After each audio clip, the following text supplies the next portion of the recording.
ദൈവനാമത്തിന് മഹത്വം ഉണ്ടായിരിക്കട്ടെ. ചില ആളുകൾ എന്നോട് ചോദിക്കാറുണ്ട്, നമുക്ക് പാപക്ഷമ വേണമെങ്കിൽ ദൈവത്തോട് ഡയറക്റ്റായിട്ട് പ്രാർത്ഥിച്ചാൽ പോരെ, ദൈവത്തോട് ഡയറക്റ്റായിട്ട് പറഞ്ഞാൽ പോരെ, ദൈവമേ എൻ്റെ പാപങ്ങൾ ക്ഷമിക്കണമേ എന്ന്. അതിന് യേശു ക്രിസ്തുവിനെ ഇടയ്ക്ക് കൊണ്ടുവരേണ്ട കാര്യം എന്താണ്? ദൈവത്തോട് നമ്മൾ ഡയറക്റ്റായിട്ട് പാപങ്ങൾ പറഞ്ഞാൽ ദൈവത്തിന് ക്ഷമിക്കാൻ കഴിയില്ല. അതിന് രണ്ട് കാരണങ്ങളുണ്ട്. അതിൽ ഒന്നാമത്തെ കാരണം എന്ന് പറയുന്നത് എന്താണെന്ന് വെച്ചാൽ ദൈവത്തിൻ്റെ നീതി. ദൈവം നീതിമാനായ ദൈവമാണ്. ദൈവം കേവലം സൃഷ്ടാവ് മാത്രമല്ല, ദൈവം ന്യായാധിപനും കൂടിയാണ്. ഈ സൃഷ്ടിയുടെ ജഡ്ജും കൂടിയാണ്. അപ്പോൾ പാപത്തെ ശിക്ഷിക്കാതിരിക്കാൻ ദൈവത്തിന് പറ്റില്ല. പാപത്തെ ശിക്ഷിക്കണം. അതിൻ്റെ അടിസ്ഥാനത്തിലാണല്ലോ ദൈവം സാത്താന് ശിക്ഷ കൊടുക്കുന്നത്. സാത്താൻ പാപിയാണ്, അപ്പോൾ സാത്താന് ശിക്ഷ. ആ ശിക്ഷകളൊക്കെ വളരെ കൃത്യമായിട്ട് ബൈബിളിലും ഖുറാനിലും യഹൂദന്മാരുടെ പുസ്തകങ്ങളിലും രേഖപ്പെടുത്തിയിട്ടുണ്ട്. സാത്താൻ്റെ ശിക്ഷ ദൈവം ഓൾറെഡി നിശ്ചയിച്ച് കഴിഞ്ഞിരിക്കുകയാണ്. അത് മാറാൻ പോകുന്നില്ല.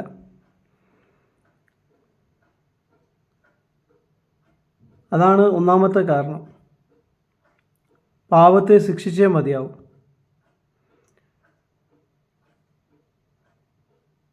അതുകൊണ്ടാണ് നമ്മൾ ഡയറക്റ്റായിട്ട് ദൈവത്തോട് പാപക്ഷമ ചോദിച്ചാലും ദൈവത്തിന് പാപം ക്ഷമിക്കാൻ സാധിക്കാത്തത്. രണ്ടാമത്തെ കാരണം എന്ന് പറയുന്നത്, നമ്മൾ ഡയറക്റ്റായിട്ട് പാപത്തിൻ്റെ ക്ഷമയ്ക്ക് വേണ്ടി പ്രാർത്ഥിക്കുമ്പം ദൈവം നമ്മളോട് മാത്രമായിട്ട് ക്ഷമിക്കാൻ പറ്റുമോ? സാത്താനും ഇതേമാതിരി പ്രാർത്ഥിക്കാമല്ലോ.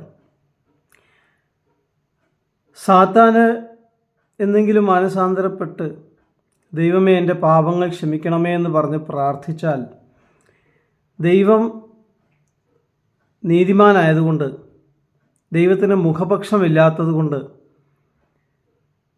സാത്താൻ്റെ പാപവും ദൈവം ക്ഷമിക്കേണ്ടി വരും. എന്നാൽ യഹൂദന്മാരുടെ പുസ്തകത്തിലും ബൈബിളിലും ഖുറാനിലും എല്ലായിടത്തും സാത്താൻ്റെ ശിക്ഷ ദൈവം ഓൾറെഡി നിശ്ചയിച്ച് കഴിഞ്ഞിരിക്കുന്നു എന്നാണ് പറഞ്ഞിരിക്കുന്നത്. അപ്പോൾ ഈ കാര്യത്തെക്കുറിച്ച് നമ്മൾ ചോദിക്കുമ്പോൾ മറ്റുള്ളവർ പറയുന്നത് എന്താണ്? സാത്താനെ ദൈവം ഈ ഒരു പ്രത്യേക രീതിയിലാണ് സൃഷ്ടിച്ചിരിക്കുന്നത്. സാത്താന് പാപക്ഷമ ചോദിക്കാനുള്ള കഴിവേ ഇല്ല.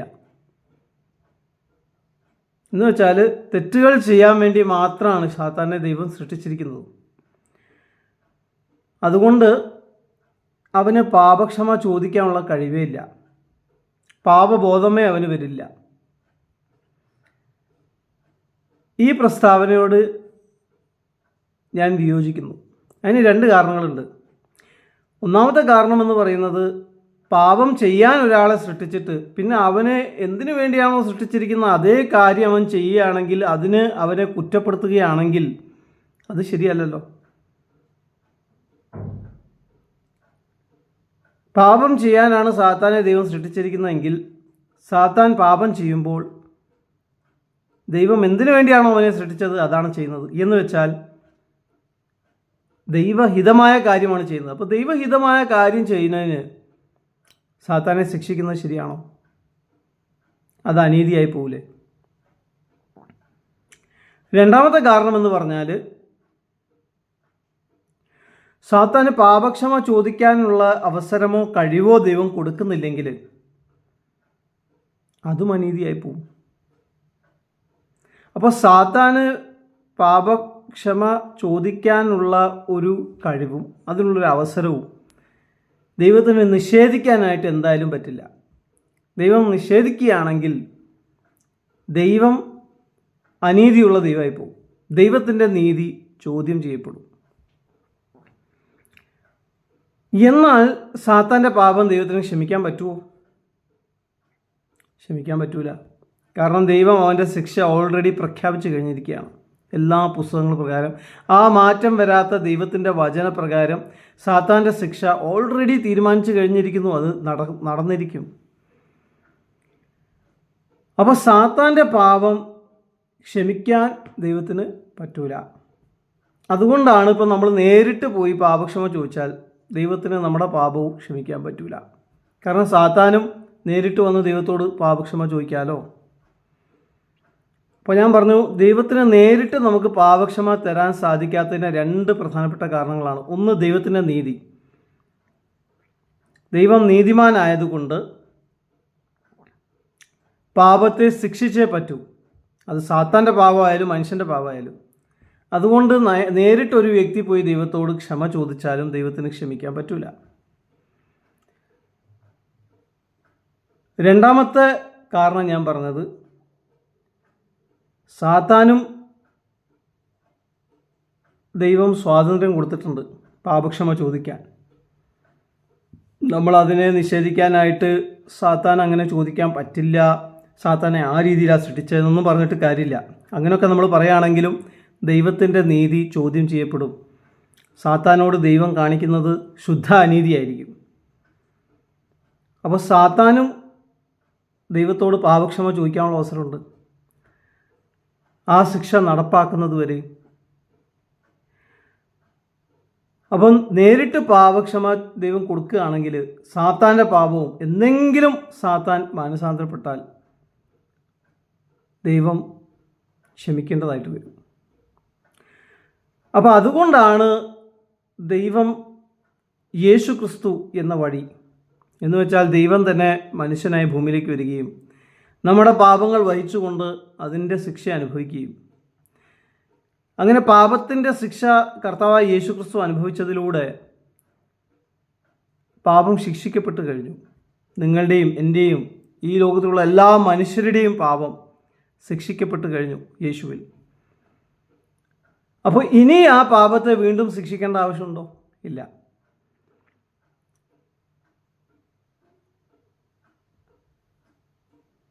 ഞാൻ പറഞ്ഞു, ദൈവം നീതിമാനാണ്, ദൈവത്തിന് പാപത്തെ ശിക്ഷിച്ചേ മതിയാകൂ. അതുകൊണ്ടാണ് ദൈവത്തിന് നേരിട്ട് നമ്മുടെ പാപങ്ങൾ ക്ഷമിക്കാൻ പറ്റാത്തത്. യേശു ക്രിസ്തുവിൻ്റെ ശരീരത്തിൽ അല്ലെങ്കിൽ യേശു ക്രിസ്തുവിൽ ദൈവം മനുഷ്യൻ്റെ പാപത്തിൻ്റെ ശിക്ഷ നടപ്പാക്കുകയാണെങ്കിൽ പിന്നെ പാപം ശിക്ഷിക്കപ്പെടാൻ വേറെ പാപം ബാക്കിയില്ല. ദൈവം ഓൾറെഡി നീതിയോടെ ആ പാപത്തെ ശിക്ഷിച്ച് കഴിഞ്ഞിരിക്കുന്നു. അപ്പോൾ പാപത്തെ ശിക്ഷിച്ചു കഴിഞ്ഞാൽ പിന്നെ ദൈവത്തിന് നമ്മളോട് ക്ഷമിക്കാം, നമുക്ക് ദൈവത്തോട് നിരപ്പ് പ്രാപിക്കാം.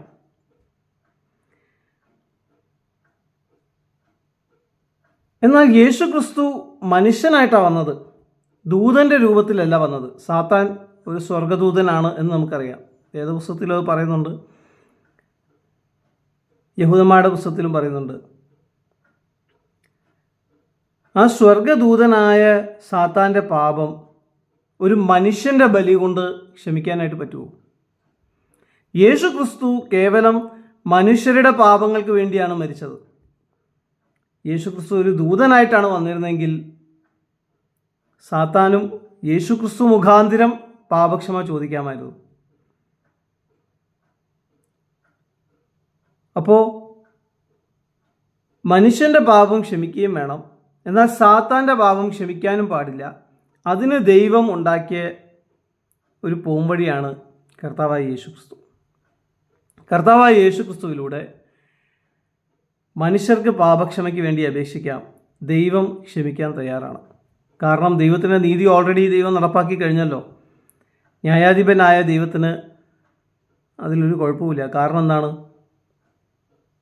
ദൈവം പാപത്തെ ശിക്ഷിച്ചു കഴിഞ്ഞു യേശു ക്രിസ്തുവിൽ. എന്നാൽ സാത്താൻ്റെ പാപം ദൈവത്തിന് ക്ഷമിക്കേണ്ട ആവശ്യമില്ല.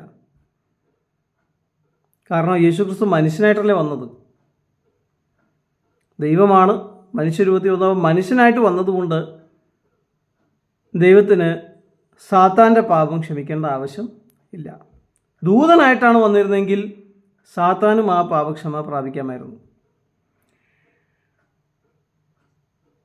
അതുകൊണ്ടാണ് യേശു ക്രിസ്തുവിൽ കൂടെ മാത്രമേ പാപക്ഷമ ലഭിക്കുകയുള്ളൂ.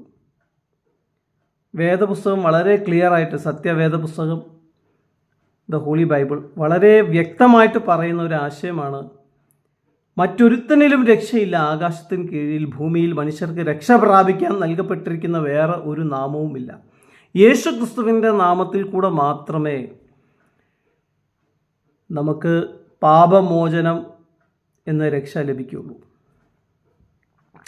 യേശു ക്രിസ്തുവിൽ കൂടെ മാത്രമേ, യേശു ക്രിസ്തു ആണല്ലോ നമ്മുടെ പാപത്തിന് വേണ്ടി ബലിയായി തീർന്നത്, അവനിലൂടെ മാത്രമേ ദൈവത്തിന് നമ്മുടെ പാപങ്ങൾ ക്ഷമിക്കാനായിട്ട് സാധിക്കുകയുള്ളൂ.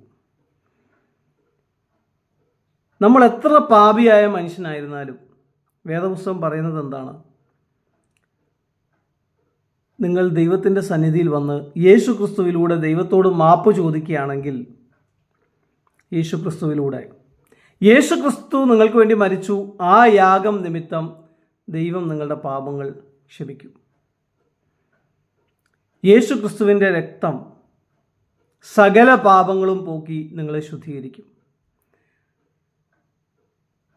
നീതിമാനായ യേശു ക്രിസ്തുവിൻ്റെ രക്തത്തിന് അതിനുള്ള ശക്തിയുണ്ട്. അങ്ങനെ രക്തം എന്നുള്ളത് ഉപയോഗിച്ചിരിക്കുന്നത് ഏത് കോണ്ടെക്സ്റ്റിലാണെന്ന് മനസ്സിലാക്കണം. യഹൂദന്മാരാണ് ആദ്യമായിട്ട് ക്രിസ്ത്യാനികളാവുന്നത്. യഹൂദന്മാർക്കാണ് ദൈവം ന്യായപ്രമാണം കൊടുത്തത്. അവരോടുള്ള ബന്ധത്തിൽ ദൈവം വ്യക്തമായി സംസാരിച്ച ഒരു കാര്യം എന്താണ്? അവർ പാപം ചെയ്താൽ ആ പാപത്തിൽ നിന്ന് അവർക്ക് മോചനം വേണമെങ്കിൽ അവർ യാഗം കഴിക്കണം. അന്ന് മൃഗങ്ങളെയാണ് യാഗം കഴിക്കുന്നത്. ആ മൃഗങ്ങളുടെ രക്തം, ഇന്നസെൻ്റ് ആയിട്ടുള്ള മൃഗങ്ങളുടെ രക്തം ചൊരിഞ്ഞു കഴിയുമ്പോൾ അവരുടെ പാപത്തിൻ്റെ ശിക്ഷ ആ മൃഗങ്ങളുടെ മേലെ നടപ്പായി എന്നാണ് യഹൂദന്മാർ വിശ്വസിക്കുന്നത്. എന്ന് വെച്ചാൽ അവരുടെ സ്ഥാനത്ത് നിന്നുകൊണ്ട് ആ പാപത്തിൻ്റെ ശിക്ഷ ആ മൃഗം ചുമന്നു നീക്കി. ആ രക്തം പിന്നെ അവരുടെ മേലെ കുടഞ്ഞു കഴിഞ്ഞാൽ അവരുടെ പാപം ക്ഷമിക്കപ്പെട്ടു എന്നാണ് അവരുടെ റിച്വൽസ് പ്രകാരം അവർ മനസ്സിലാക്കിയത്, അവർക്ക് കർത്താവ് പറഞ്ഞു കൊടുത്തത്. ഇതിനൊരു പ്രീസിഡൻസ് ഉണ്ട്. അതിലേക്ക് കടക്കുന്നതിന് മുമ്പ് എന്താണ് സംഭവിക്കുന്നത് ഞാൻ പറഞ്ഞുതരാം. അപ്പോൾ നമ്മളെ പാപത്തിന് വേണ്ടി കർത്താവായ യേശു ക്രിസ്തുവിന് 5 ലിറ്റർ ബ്ലഡല്ലേ ഉള്ളൂ. കർത്താവായ യേശു ക്രിസ്തു ഇത്രയും ആളുകളുടെ പാപത്തിന് ഈ 5 ലിറ്റർ ബ്ലഡ് മതിയോ എന്നൊക്കെ ചോദിക്കുന്ന ആളുകളുണ്ട്. അതൊക്കെ പൊട്ട ചോദ്യമാണ്. ഇതൊരു കോൺസെപ്റ്റാണ്. കർത്താവിൻ്റെ രക്തം നമ്മുടെ പാപം ക്ഷമിക്കുന്നു എന്ന് പറയുന്നത് ഒരു കോൺസെപ്റ്റാണ്. അല്ലാതെ അതിന് ആ 5 ലിറ്റർ ബ്ലഡുമായിട്ട് നിങ്ങൾ ചിന്തിക്കുന്ന അത്രയും ബന്ധമില്ല. എന്നാൽ ബന്ധമുണ്ടെന്നാൽ, അപ്പോൾ ഈ ആടിൻ്റെ രക്തം അല്ലെങ്കിൽ ആ മൃഗത്തിൻ്റെ രക്തം, ഇന്നോസെൻ്റ് ആയിട്ടുള്ള ആനിമലിൻ്റെ, ബ്ലെമിഷ്ലെസ് ആയിട്ടുള്ള ആനിമലിൻ്റെ രക്തം അവരുടെ മേൽ കുടഞ്ഞു കഴിഞ്ഞാൽ അവരുടെ പാപം ക്ഷമിക്കപ്പെട്ടു എന്നവർ വിശ്വസിച്ചതുപോലെ ഈ ആടുകളുടെയും മാടുകളുടെയും ഒക്കെ സാക്രിഫൈസ് പണ്ട് ദൈവം സ്വീകരിച്ചിരുന്നു. എന്നാൽ ഏറ്റവും അവസാനം ഇതിൻ്റെ എല്ലാം കൾമിനേഷൻ എന്ന് പറയുന്നത് കർത്താവായ യേശു ക്രിസ്തുവാണ്. ഇതിൻ്റെ എല്ലാം അവസാനം എന്ന് പറയുന്നത് കർത്താവായ യേശു ക്രിസ്തുവാണ്. കാരണം ദൈവം നേരത്തെ നിശ്ചയിച്ച് വെച്ചിരിക്കുന്ന കാര്യമാണ്. ഒരിക്കലും ഇന്നോസെൻ്റ് ആയിട്ടുള്ള മൃഗങ്ങളുടെ ബലി കൊണ്ട് മനുഷ്യരുടെ പാപം പൂർണ്ണമായിട്ട് ക്ഷമിക്കപ്പെടാൻ പോകുന്നില്ല. മനുഷ്യൻ്റെ പാപത്തിന് മനുഷ്യൻ തന്നെ ആ യാഗം നടത്തണം. എന്നാൽ ആ മനുഷ്യന് പാപം ഉണ്ടാകാനും പാടില്ല. എന്നാൽ സൃഷ്ടിയിലുള്ള എല്ലാ മനുഷ്യരും പാപികളായിരിക്കുന്നത് കൊണ്ട് ദൈവത്തിന് തന്നെ അതുകൊണ്ട് മനുഷ്യനായി ഭൂമിയിലേക്ക് വരേണ്ടി വന്നു. ആ കർത്താവായ യേശു ക്രിസ്തു നമ്മുടെ പാപങ്ങൾ വഹിച്ചു. അതുകൊണ്ടാണ് യോഹന്നാൻ സ്നാപകൻ അവൻ്റെ ശിഷ്യന്മാരോട് പറഞ്ഞത്, ഇതാ ലോകത്തിൻ്റെ പാപം ചുമന്നു നീക്കുന്ന ദൈവത്തിൻ്റെ കുഞ്ഞാട്. യേശുവിനെ ഐഡൻറ്റിഫൈ ചെയ്യുന്ന സമയത്ത് ആദ്യമായിട്ട് യേശുവിനെ കാണുകയാണ് യോഹന്നാൻ സ്നാപകൻ. അവൻ്റെ ശിഷ്യന്മാർക്ക് പരിചയപ്പെടുത്തി കൊടുക്കുന്നത് എങ്ങനെയാണ്? ഇതാ ലോകത്തിൻ്റെ പാപം ചുമന്നു നീക്കുന്ന ദൈവത്തിൻ്റെ കുഞ്ഞാട്. യേശുവിൻ്റെ സ്നാനത്തിന് ശേഷം ആ കുഞ്ഞാട് നമുക്ക് വേണ്ടി അറുക്കപ്പെട്ടു. ആ രക്തത്തിന് ശക്തിയുണ്ട് നമ്മുടെ പാപങ്ങൾ ക്ഷമിക്കാനെന്ന് നമ്മൾ വിശ്വസിക്കുമ്പോൾ ദൈവം നമ്മുടെ പാപങ്ങൾ ക്ഷമിക്കും എന്നാണ് വേദപുസ്തകം പറയുന്നത്. അപ്പോൾ എബ്രായർക്ക് എഴുതിയ ലേഖകൻ പറയുന്നത്, ഈ ആടിൻ്റെയൊക്കെ രക്തം പുരോഹിതൻ എടുത്തിട്ട് അവരുടെ ദേഹത്ത് തളിക്കുന്ന സമയത്ത് അവരുടെ പാപം ക്ഷമിക്കപ്പെട്ടു എന്നുള്ളൊരു കോൺസെപ്റ്റ് അവരുടെ മനസ്സിലുണ്ടായിരുന്നത് പോലെ യേശു ക്രിസ്തുവിൻ്റെ രക്തം തളിക്കപ്പെടുന്നത് നമ്മുടെ കോൺഷ്യൻസിന് മുകളിലാണ്, മനസ്സാക്ഷിയുടെ മുകളിലാണ്. അപ്പം നമുക്ക് നമ്മുടെ മനസ്സാക്ഷിയിലാണ് നമ്മളൊരു തെറ്റ് ചെയ്തിട്ടുണ്ടെങ്കിൽ, പാപം ചെയ്തിട്ടുണ്ടെങ്കിൽ നമുക്ക് കുറ്റബോധം ഉണ്ടാവാം. ആ കുറ്റബോധം ഉണ്ടാവുന്ന ആ മനസ്സാക്ഷിയെ കർത്താവായ യേശു ക്രിസ്തുവിൻ്റെ രക്തം ശുദ്ധീകരിക്കുന്നു. കർത്താവ് പറയാണ്, ഞാൻ നിങ്ങൾക്ക് വേണ്ടി ഓൾറെഡി നിങ്ങളുടെ പാപത്തിൻ്റെ ആ ശിക്ഷ, നിങ്ങൾ അനുഭവിക്കേണ്ടിയിരുന്ന ആ ശിക്ഷ അനുഭവിച്ചു കഴിഞ്ഞു. ഇനി നിങ്ങൾ ആ ശിക്ഷ അനുഭവിക്കേണ്ട ആവശ്യമില്ല. അങ്ങനെ ആ കോൺസെപ്റ്റ് മനസ്സിലാക്കി നമ്മൾ കർത്താവിൻ്റെ രക്തത്തിൽ ആശ്രയിക്കുമ്പോൾ നമ്മുടെ പാപങ്ങൾ ക്ഷമിക്കപ്പെടുന്നു എന്നാണ് വേദപുസ്തകം നമ്മളെ പഠിപ്പിക്കുന്നത്. അപ്പോൾ നമ്മുടെ മനസ്സാക്ഷിയെ ദൈവം ശുദ്ധീകരിച്ചു എന്ന് നമ്മൾ കർത്താവായ യേശുക്രിസ്തുവിൻ്റെ പാപത്തിന് വേണ്ടി മരിച്ചുകൊണ്ട് കർത്താവിൻ്റെ രക്തം എൻ്റെ മനസ്സാക്ഷിയെ കഴുകി ശുദ്ധീകരിച്ചു എന്ന് നമ്മൾ വിശ്വസിക്കുമ്പോൾ പിന്നെ ദൈവം നമ്മുടെ പാപങ്ങൾ നമുക്കെതിരെ കണക്കിടുന്നില്ല. പാപങ്ങളുണ്ട്, പക്ഷെ ദൈവം അത് കണക്കിടുന്നില്ല. കാരണം അതിനുള്ള യാഗം, അതിനുള്ള ശിക്ഷ യേശു അനുഭവിച്ചു കഴിഞ്ഞു. ഇനി എന്തിനാണ് ഇങ്ങനെ ഈ മൃഗങ്ങളെയൊക്കെ ബലി കൊടുക്കുന്ന പരിപാടി ദൈവം തുടങ്ങിയത്? അതിനെക്കുറിച്ച് ഞാൻ പറഞ്ഞല്ലോ, പിന്നീട് പറഞ്ഞുതരാം. സംഗതി എന്താണെന്ന് ചോദിച്ചാൽ, ഇസ്രായേൽ ഈജിപ്തിൻ്റെ കീഴിൽ അടിമകളായിട്ട് കഴിയുന്ന സമയമാണ്. മോശ എന്ന് പറയുന്ന ഒരു ദൈവദാസനെ ദൈവം എഴുന്നേൽപ്പിച്ചു. മോശയോട് ദൈവം പറഞ്ഞു, നീ പോയി ഈജിപ്ഷ്യൻ രാജാവായ ഫറവോനോട് പറയണം, എൻ്റെ ജനത്തെ ഞാനാകുന്നവൻ ഞാനാകുന്നു എന്നാണ് ദൈവത്തെ തന്നെ പരിചയപ്പെടുത്തുന്നത്. എന്നുവെച്ചാൽ ദൈവത്തിന് വേറൊരു പേരെടുക്കാൻ പറ്റൂല. സ്വയംഭൂ എന്നൊക്കെ പറയുന്ന ഒരു അർത്ഥം വരെ ഞാനാകുന്നു, ഐ ആം എന്നാണ് ദൈവം പറയുന്നത്. അതാണ് എൻ്റെ പേര്. അങ്ങനെ പരിചയപ്പെടുത്തിയ ശേഷം ദൈവം പറയുകയാണ്, എൻ്റെ ജനം എന്നെ ആരാധിക്കണം.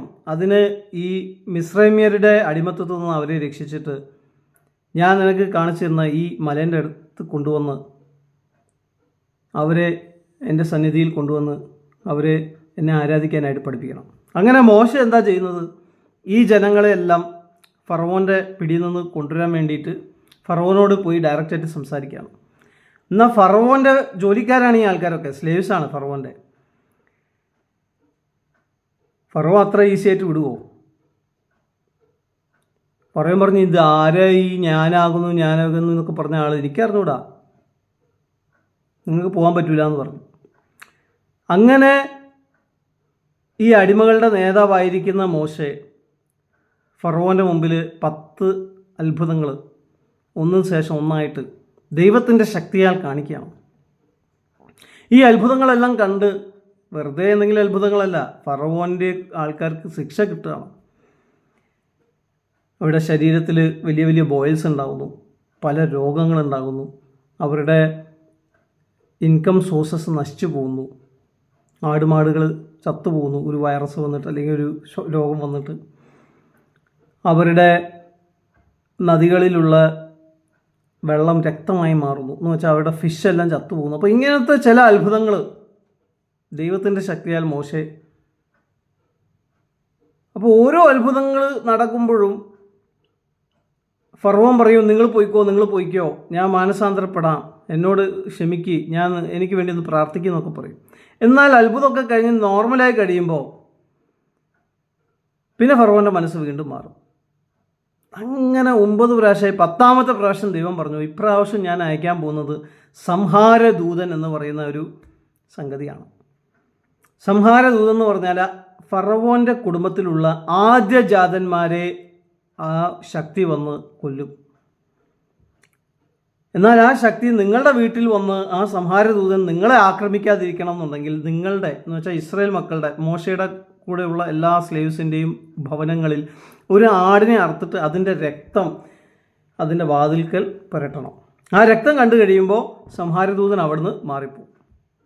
ഈ സംഹാരദൂതൻ എന്ന് പറയുന്നത് ദൈവം അയക്കുന്ന ശക്തിയാണ് കേട്ടോ, പിശാചൊന്നുമല്ല. ദൈവം നെഗറ്റീവ് ഫോഴ്സസിനെ ഉപയോഗിക്കും എന്നും പറയുന്നുണ്ട്. അപ്പോൾ എന്ന് പറയുന്ന പോലെ ദൈവം ഈ സംഹാരദൂതനെ അയക്കുന്നത് ഫറവോനെ ശിക്ഷിക്കാൻ വേണ്ടിയാണ്.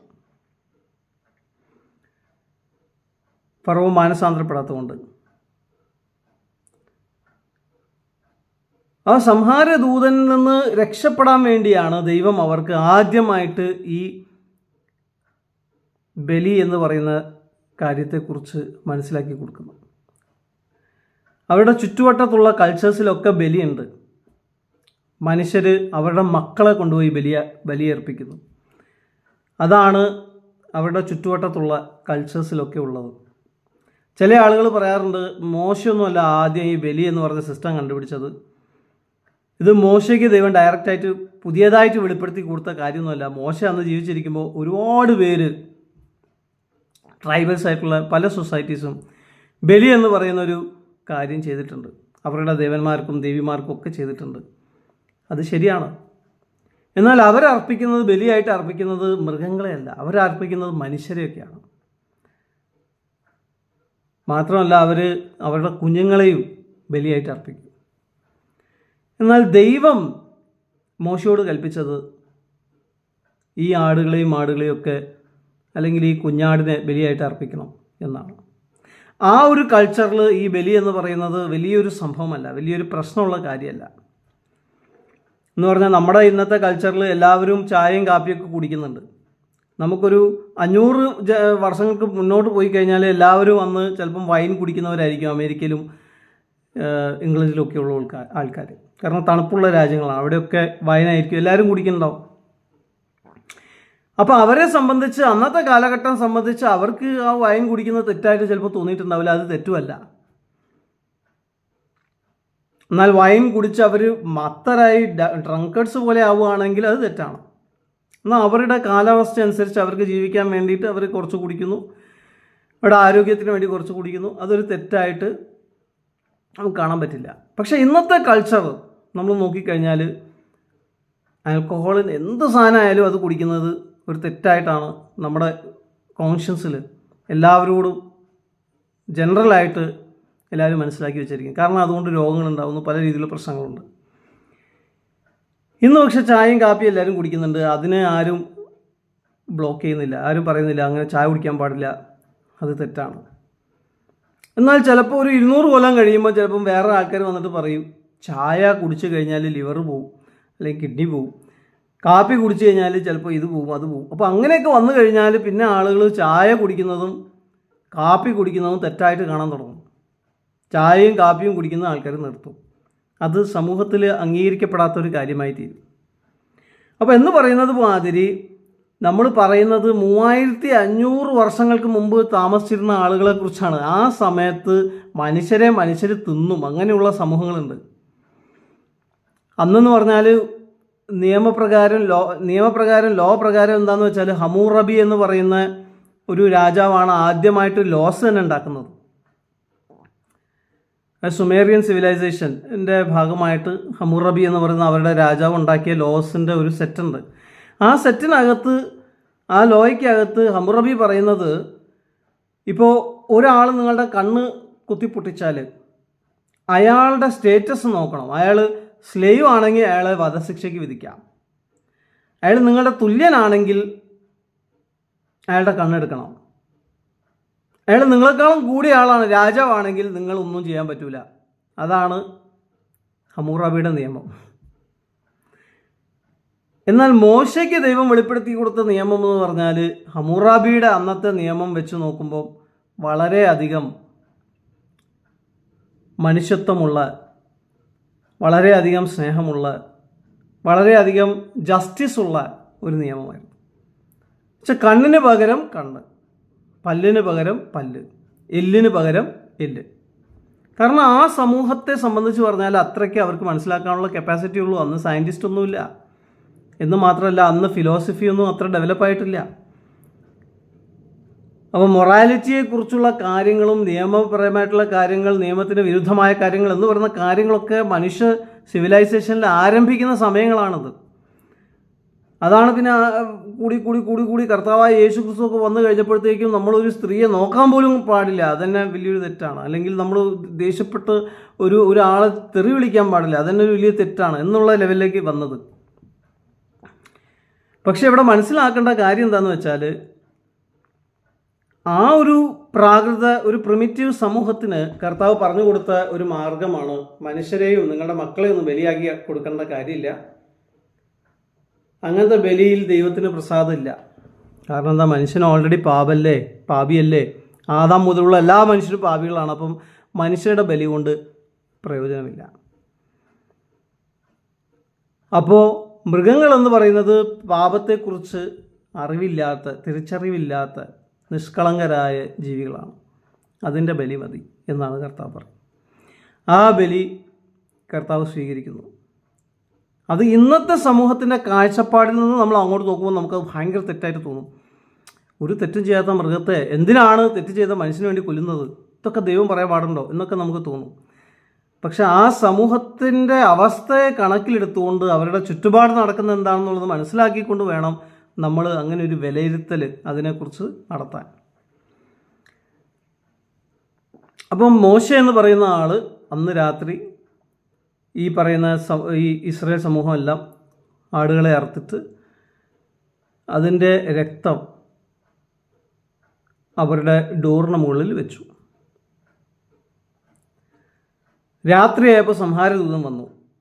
സംഹാരദൂതൻ എന്ന് പറയുന്നത് ഒരു ശക്തിയാണ്, ചിലപ്പോൾ ഒരു രോഗമായിരിക്കാം, നമുക്കറിയില്ല. അത് വന്ന് ഇസ്രായേലിയരുടെ ഭവനങ്ങളെയൊക്കെ വിട്ടുപോയി, അവരെ തൊട്ടില്ല. കാരണം ഈ രക്തം അവിടെ കിടക്കുന്നുണ്ട്. അപ്പോൾ ദൈവത്തിൻ്റെ ന്യായവിധി ഇസ്രായേലിനെ തൊട്ടില്ല. അപ്പോൾ എന്ന് പറയുന്നത് മാതിരി യേശുക്രിസ്തുവിൻ്റെ രക്തം നമ്മളുടെ പാപങ്ങൾ കഴുകുന്നു എന്ന് നമ്മൾ വിശ്വസിക്കുമ്പോൾ ഈ അവരുടെ വാതിൽക്കൽ ഈ രക്തം പുരട്ടിയതുമായി നമ്മുടെ ഹൃദയത്തിൽ, നമ്മുടെ കോൺഷ്യൻസിൽ, നമ്മുടെ മനസ്സാക്ഷിയിൽ ആ രക്തം തളിക്കുകയാണ്. അപ്പം നമുക്ക് പിന്നെ ആ ഒരു ദൈവത്തിൻ്റെ പ്രൊട്ടക്ഷൻ ഉണ്ട്. നമ്മളെ ദൈവത്തിൻ്റെ ന്യായവിധിക്ക് തൊടാൻ സാധിക്കില്ല എന്നാണ് പറഞ്ഞതിൻ്റെ അർത്ഥം. ദൈവത്തിൻ്റെ ന്യായവിധി സാത്താനെ തൊടാൻ പറ്റുമോ ഇല്ലയോ എന്നുള്ളതല്ല ചോദ്യം. ഇവിടെ ഫറവോനല്ല അറ്റാക്ക് ചെയ്യാൻ വരുന്നത്, ദൈവത്തിൻ്റെ ന്യായവിധിയാണ് ഈ സംഹാരദൂതൻ എന്ന് പറയുന്നത്. ഇസ്രായേലിയർ പാപം ചെയ്യാത്തവരൊന്നുമല്ല, അവരും പാപികളാണ്, മിസ്രൈമ്യരും പാപികളാണ്. എന്നാൽ ദൈവത്തിൻ്റെ ആ ഫോർഗിവ്നെസ് ഇസ്രായേലിയർക്ക് കിട്ടണം. പക്ഷേ പാപികളായിരിക്കുന്ന ഫറവോൻ്റെ ടീമിന് കിട്ടാനും പാടില്ല. കാരണം അവർക്ക് കിട്ടിയ അവസരങ്ങളൊക്കെ അവർ കളഞ്ഞു.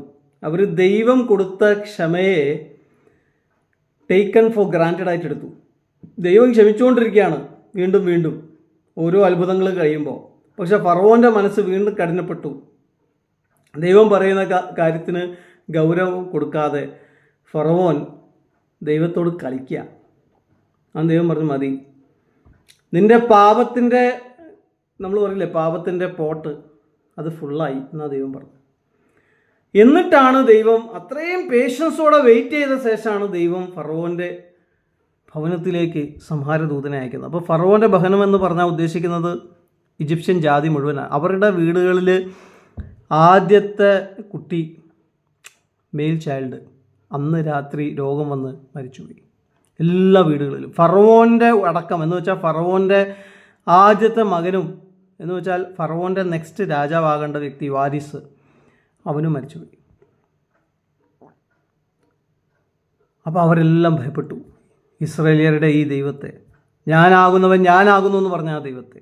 എന്നിട്ട് അവർ മോശയോടും മോശൻ്റെ കൂടെയുള്ള ആൾക്കാരോടും പറഞ്ഞു, നിങ്ങൾ പോയിക്കോളൂ, നിങ്ങൾക്ക് എന്താ വേണ്ട വെച്ചാൽ ഞങ്ങൾ തരാം, നിങ്ങൾ ഇനി ഇവിടെ നിൽക്കേണ്ട, നിങ്ങൾ ഇവിടുന്ന് പോയിക്കോളൂ. അപ്പോൾ അന്ന് ദൈവത്തിൻ്റെ കോപത്തിൽ നിന്ന് ഇസ്രായേലിനെ സംരക്ഷിച്ച ആ രക്തം എന്ന് പറയുന്നത് ഇന്ന് ദൈവത്തിൻ്റെ കോപത്തിൽ നിന്ന് നമ്മളെ രക്ഷിക്കുന്ന യേശു ക്രിസ്തുവിൻ്റെ രക്തത്തിൻ്റെ ഒരു പ്രതീകമാണ്. മനസ്സിലാവുന്നുണ്ടോ? അതുകൊണ്ടാണ് യേശു ക്രിസ്തു ഈ ലോകത്തിലേക്ക് വന്നപ്പോൾ ക്രൂശ് മരണം തന്നെ തിരഞ്ഞെടുത്തത്. യേശു ക്രിസ്തു ഈ ലോകത്തിലേക്ക് വന്നപ്പോൾ ആ രക്തം ചിന്തി തന്നെ മരിച്ചത്. അല്ല കർത്താവിനെ പോയ്സൺ ചെയ്താണ് കൊന്നതെങ്കിൽ ഈ പറയുന്ന പരിപാടി നടക്കില്ലല്ലോ. സോക്രട്ടീസ് കർത്താവിന് മുമ്പേ മരിച്ചിട്ടുണ്ട്. യവനന്മാർ സോക്രട്ടീസിനെ കൊന്നിട്ടുണ്ട്. എന്നാൽ സോക്രട്ടീസിനെ ഹെംലോക്ക് എന്ന് പറഞ്ഞ പോയ്സൺ കൊടുത്തിട്ടാണ് കൊന്നത്. കർത്താവായ യേശു ക്രിസ്തുവിൻ്റെ കേസിൽ റോമക്കാർ ആ ഒരു പ്രത്യേക നൂറ്റാണ്ടുകളിൽ മാത്രം നടപ്പാക്കിയ ഒരു ക്രൂരമായ ശിക്ഷയാണ് ഈ ക്രൂശ് മരണം എന്ന് പറയുന്നത്. ആ ക്രൂരമായ ശിക്ഷ നടപ്പിലുള്ള ഒരു സമയത്ത് തന്നെയാണ് കർത്താവായ യേശു ക്രിസ്തു ഈ ലോകത്തിലേക്ക് ജനിക്കുന്നത്. മാത്രമല്ല ആ ക്രൂരമായ ശിക്ഷ കർത്താവിൻ്റെ ശരീരത്തിൽ കർത്താവ് ഏറ്റെടുത്തതിലൂടെ നമ്മുടെ പാപങ്ങൾ ക്ഷമിക്കുന്ന ഒരു കുഞ്ഞാടിനെ പോലെ നമ്മുടെ പാപങ്ങൾക്ക് വേണ്ടി കർത്താവ് യാഗമായി തീരുകയാണ്. അതുകൊണ്ടാണ് എബ്രായർക്ക് എഴുതിയ ലേഖകൻ പറയുന്നത്, ഈ ആടിൻ്റെയും മാടിൻ്റെയും ഇതിൻ്റെയൊക്കെ രക്തത്തിന് ഇസ്രായേലിയരെ സംഹാരദൂതനിൽ നിന്ന്, ഏത് സംഹാരദൂതൻ, ഫറവോൻ്റെ ആദ്യജാതനെ വരെ കൊല്ലാൻ കഴിവുള്ള, ഫറോ എന്ന് പറഞ്ഞാൽ ഈജിപ്ഷ്യൻ ആൾക്കാർക്ക് ദൈവത്തിൻ്റെ അവതാരമാണ്, ദൈവത്തിൻ്റെ രൂപമാണ്. റാ എന്ന് പറയുന്ന സൺ ഗോഡിൻ്റെ മകനാണ് ഫറോ എന്ന് പറയുന്നത്. അപ്പോൾ അങ്ങനെയുള്ളവൻ്റെ മകനെ കൊല്ലാൻ കഴിവുള്ള ആ സംഹാരദൂതൻ ഇസ്രയേലിയരെ തൊട്ടില്ല. ദൈവത്തിൻ്റെ ആ കോപം, അത്രയും ഭയാനകമായ ദൈവത്തിൻ്റെ കോപം ഇസ്രയേലിയരെ തൊട്ടില്ല. അപ്പോൾ ആ കുഞ്ഞാടുകളുടെ രക്തത്തിന് ഇത്രയും ശക്തി ഉണ്ടെങ്കിൽ, കുഞ്ഞാട് രക്തത്തിനല്ല ശക്തി, അതിൻ്റെ പുറകിലുള്ള ദൈവത്തിൻ്റെ വചനത്തിനും ദൈവത്തിൻ്റെ വാക്കിനും ദൈവം അവർക്ക് മനസ്സിലാക്കി കൊടുത്ത കോൺസെപ്റ്റിനുമാണ്. എന്നുവെച്ചാൽ നിങ്ങൾ ഈ രക്തത്താൽ പ്രൊട്ടക്റ്റഡ് ആണ്, നിങ്ങളുടെ പാപത്തിൻ്റെ ശിക്ഷ ആ ആടുകളുടെ മേലെ ആയി, ഇനി നിങ്ങൾക്ക് അതിൻ്റെ ശിക്ഷ വരില്ല. നിങ്ങളുടെ പാപം ദൈവം മൈൻഡ് ചെയ്യൂല എന്നാണ് പറഞ്ഞതിൻ്റെ അർത്ഥം, ഇഗ്നോർ ചെയ്യും. ദൈവം അത് അക്കൗണ്ടിൽ ഇടൂല, ദൈവം അത് കൗണ്ട് ചെയ്യൂല. ദൈവം നിങ്ങളെ ഒഴിവാക്കിയിട്ട് സംഹാരദൂതൻ വന്ന് ന്യായവിധി അവിടെ ഫറവോൻ്റെ ഫാമിലിയിൽ നടപ്പാക്കുകയാണ്. അതിന് ഇത്രയും ശക്തി ഉണ്ടെങ്കിൽ ദൈവത്തിൻ്റെ പുത്രൻ അഥവാ ദൈവം തന്നെ ആയിരിക്കുന്ന ആ വ്യക്തിയുടെ രക്തത്തിന് എത്ര അധികം ശക്തി ഉണ്ടാവും. അതാണ് ഈ പാപക്ഷമയ്ക്കുള്ള കോൺസെപ്റ്റ് എന്ന് പറയുന്നത്. ഇനി ദൈവം മനുഷ്യനായ ഭൂമിയിലേക്ക് വന്ന് ഇത്രയും യാതനകളും കഷ്ടങ്ങളും ഒക്കെ സഹിച്ചിട്ട് മരിച്ചിട്ട് ഉയർത്തെഴുന്നേറ്റിട്ട് അങ്ങനെ നമ്മുടെ പാപങ്ങളെ ക്ഷമിക്കണമെന്നുണ്ടെങ്കിൽ ഇത്രയും വലിയൊരു കാര്യം ദൈവം, ഇത്രയും വലിയൊരു പദ്ധതി ദൈവം നടപ്പാക്കിയിട്ട് നമ്മൾ ഇതിനെയൊക്കെ മൈൻഡ് ചെയ്യാതെ നമ്മൾ പറയാണ് ഞാൻ ദൈവത്തോട് അങ്ങോട്ട് ഡയറക്റ്റായിട്ട് പാപക്ഷമ ചോദിച്ചോളാം, ദൈവം അങ്ങ് ക്ഷമിച്ചോളൂ എന്ന് പറഞ്ഞാൽ ദൈവത്തിന് എന്താ തോന്നുക? അത്ര ഈസി ആയിട്ടുള്ള കാര്യമായിരുന്നെങ്കിൽ ഈ റിച്വൽ സാക്രിഫൈസ് എന്ന് പറയുന്ന കാര്യമോ, ഈ മോശയെ രക്ഷിക്കാൻ വേണ്ടി, മോശയുടെ കൂടെയുള്ള ആൾക്കാരെ രക്ഷിക്കാൻ വേണ്ടി ഈ കുഞ്ഞാടിൻ്റെ കാര്യമോ, പിന്നീട് അവരുടെ ആലയങ്ങളിൽ ആളുകളെ അവർ അർപ്പിച്ചിരുന്നു അവരുടെ പാപങ്ങൾക്ക് ക്ഷമ കിട്ടാൻ വേണ്ടി, അതിൻ്റെ കാര്യമോ ഒക്കെ ദൈവത്തിനുണ്ടായിരുന്നോ? ഡയറക്റ്റായിട്ട് ആൾക്കാർ വന്ന് ചോദിച്ചാൽ പോരെ, ദൈവം അങ്ങോട്ട് ക്ഷമിക്കൂലേ? ഞാൻ പറഞ്ഞ മാതിരി ദൈവം നീതിമാനാണ്, ദൈവം ന്യായാധിപതി കൂടിയാണ്, നീതിമാനായ ന്യായാധിപതിയാണ്. ദൈവം ജഡ്ജിയാണ്, ദൈവം നീതിമാനുമാണ്.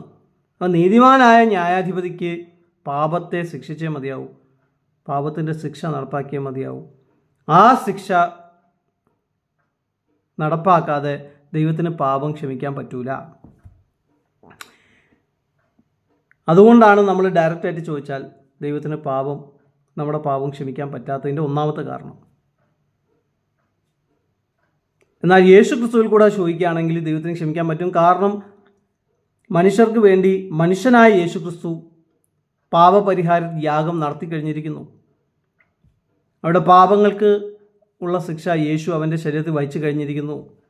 അതുകൊണ്ട് ഇനി ഓൾറെഡി ശിക്ഷിച്ചു പാപത്തെ കർത്താവിൻ്റെ ശരീരത്തിൽ, വീണ്ടും ഒരു ശിക്ഷ മനുഷ്യന് കൊടുക്കേണ്ട ആവശ്യമില്ല. അപ്പോൾ കർത്താവ് യേശു ക്രിസ്തുവിൽ കൂടെ നമ്മൾ ദൈവത്തിൻ്റെ സന്നിധി വരികയാണെങ്കിൽ ദൈവം നമ്മുടെ പാപങ്ങളെ ക്ഷമിക്കും. ഇനി രണ്ടാമത് ഞാൻ പറഞ്ഞ മാതിരി നമുക്കിപ്പോഴും അഹങ്കാരമുണ്ട്, ഞാൻ ഡയറക്റ്റായിട്ട് ദൈവത്തോട് പാപക്ഷമ ചോദിച്ച് മേടിച്ചോളാം എന്നുള്ളൊരു ധാരണയാണെങ്കിൽ ഓർത്തോണം, സാത്താൻ്റെ പാപം ദൈവം ക്ഷമിക്കാൻ പോകുന്നില്ല. അത് ഖുറാനിലായാലും ശരി, ബൈബിളിലായാലും ശരി, യഹൂദന്മാരുടെ പുസ്തകത്തിലായാലും ശരി, സാത്താൻ്റെ പാപം ദൈവം ക്ഷമിക്കാൻ പോകുന്നില്ല. നിങ്ങൾക്കും അറിയാം, എനിക്കും അറിയാം. എന്നാൽ സാത്താനും പാപക്ഷമ ചോദിക്കാനുള്ള അവസരമുണ്ട്. അങ്ങനെ ഒരു അവസരം ദൈവം കൊടുക്കുന്നില്ലെങ്കിൽ സാത്താനോട് ദൈവം അനീതിയായിരിക്കും കാണിക്കുന്നത്. ദൈവത്തിന് അനീതി കാണിക്കാൻ പറ്റൂലല്ലോ. അപ്പോൾ സാത്താന് പാപക്ഷമ ചോദിക്കാനുള്ള അവസരം ദൈവത്തിന് കൊടുത്തേ പറ്റൂ. എന്നാൽ പാപക്ഷമ ഒട്ടും കൊടുക്കാനും പറ്റൂല. കാരണം ദൈവം അവൻ്റെ ശിക്ഷ ഓൾറെഡി പ്രഖ്യാപിച്ചു കഴിഞ്ഞു. ചിലർ പറയും ദൈവത്തിന് ഓൾറെഡി അറിയാം സാത്താൻ പാപക്ഷമ ചോദിക്കില്ല. അതൊരു കാരണമല്ലല്ലോ. അറിയാമെന്ന് പറഞ്ഞിട്ട് ദൈവത്തിന് ഒരാൾക്കുള്ള സ്വാതന്ത്ര്യത്തെ മുടക്കാൻ പറ്റുമോ? ഇല്ല. ദൈവത്തിന് എല്ലാം അറിയാലോ, ഫസ്റ്റ് തൊട്ട് ലാസ്റ്റ് വരെ എല്ലാം അറിയാലോ. പക്ഷെ എന്നാലും ദൈവം സാത്താനും പാപക്ഷമ ചോദിക്കാനുള്ള അവസരം, അതിനുള്ളൊരു വേദി ഒരുക്കിയേ പറ്റൂ. അല്ലെങ്കിൽ ദൈവത്തിൻ്റെ നീതി ചോദ്യം ചെയ്യപ്പെടും. എന്നുവെച്ചാൽ സാത്താൻ പറയും എനിക്കൊരു അവസരമേ കിട്ടിയില്ല, ദൈവം പറഞ്ഞ കാര്യങ്ങളാണ് ചെയ്ത്, അതിന് പിന്നെ ദൈവം എന്തിനാണ് എന്നെ ശിക്ഷിക്കുന്നത് എന്ന് വരെ സാത്താൻ വേണമെങ്കിൽ പറയാൻ പറ്റും. നിങ്ങൾ ഇങ്ങനെ പറയുകയാണെങ്കിൽ ദൈവം അവനെ അങ്ങനെയാണ് സൃഷ്ടിച്ചിരിക്കുന്നതെന്ന് പറഞ്ഞാൽ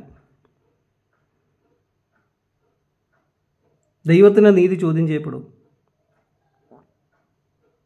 മാത്രമല്ല സാത്താന് വീണ്ടും പറയാൻ പറ്റും എനിക്ക് പാപക്ഷമ ചോദിക്കാനുള്ള അവസരം തന്നില്ല, ഇതെന്ത് നീതി, ഇതെന്ത് ന്യായം. അപ്പോൾ ദൈവം അങ്ങനെയുള്ള ഒരു ലൂപ്പ് ഹോളും സാത്താന് വേണ്ടി വെക്കുന്നില്ല ബാക്കി.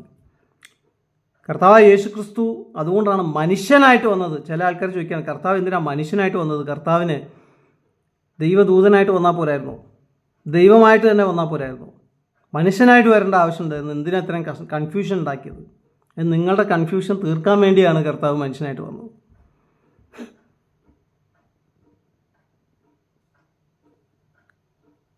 മനുഷ്യൻ്റെ പാപം യേശു ക്രിസ്തുവിൽ കൂടെ ക്ഷമിക്കാൻ പറ്റും, എന്നാൽ സാത്താൻ്റെ പാപം ക്ഷമിക്കാൻ പറ്റില്ല. യേശു ക്രിസ്തു ദൈവരൂപത്തിലിരുന്നെങ്കിൽ, യേശു ക്രിസ്തു ദൈവത്തിൻ്റെ എല്ലാ പ്രിവിലേജസും എടുത്തുകൊണ്ടാണ് വന്നിരുന്നെങ്കിൽ സാത്താനും യേശു ക്രിസ്തുവിലൂടെ പാപക്ഷമ മേടിക്കാമായിരുന്നു. യേശു ക്രിസ്തു ഒരു ദൂതനായിട്ടാണ് വന്നിരുന്നെങ്കിലും സാത്താന് യേശു ക്രിസ്തുവിലൂടെ പാപക്ഷമ മേടിക്കാമായിരുന്നു. എന്നാൽ ദൈവത്തിൻ്റെ സ്നേഹം, ദൈവത്തിൻ്റെ നമ്മളോടുള്ള സ്നേഹം, അതിനെക്കുറിച്ചൊന്ന് ചിന്തിച്ച് നോക്കിയേ. ദൈവം കേവലം ഒരു മനുഷ്യൻ, ദൂതന്മാരെക്കാളും താണ ഒരു ലെവലിലേക്ക് ദൈവം ഇറങ്ങി വരികയാണ് നമുക്ക് വേണ്ടി, നമ്മുടെ പാപങ്ങൾ ക്ഷമിക്കപ്പെടാൻ വേണ്ടി. സാത്താൻ്റെ പാപം ദൈവത്തിന് ക്ഷമിക്കേണ്ട ആവശ്യമില്ല, നമ്മുടെ പാപങ്ങൾ ദൈവത്തിന് ക്ഷമിക്കുകയും ചെയ്യാം. ദൈവം മനുഷ്യനായിട്ട് ഈ ലോകത്തിലേക്ക് വന്നത് മനുഷ്യരുടെ പാപം ക്ഷമിക്കാൻ വേണ്ടിയിട്ടാണ്. അതുകൊണ്ട് സാത്താന് യേശു ക്രിസ്തുവിലൂടെ പാപക്ഷമ ചോദിക്കാനും പ്രാപിക്കാനും സാധിക്കില്ല. ഈ കോൺസെപ്റ്റ്, ഈ പാപക്ഷമ എന്ന് പറയുന്ന കോൺസെപ്റ്റ് നിങ്ങൾക്ക് വ്യക്തമായി എന്ന് ഞാൻ ചിന്തിക്കുന്നു. ദൈവം നമ്മളെല്ലാവരും സഹായിക്കട്ടെ.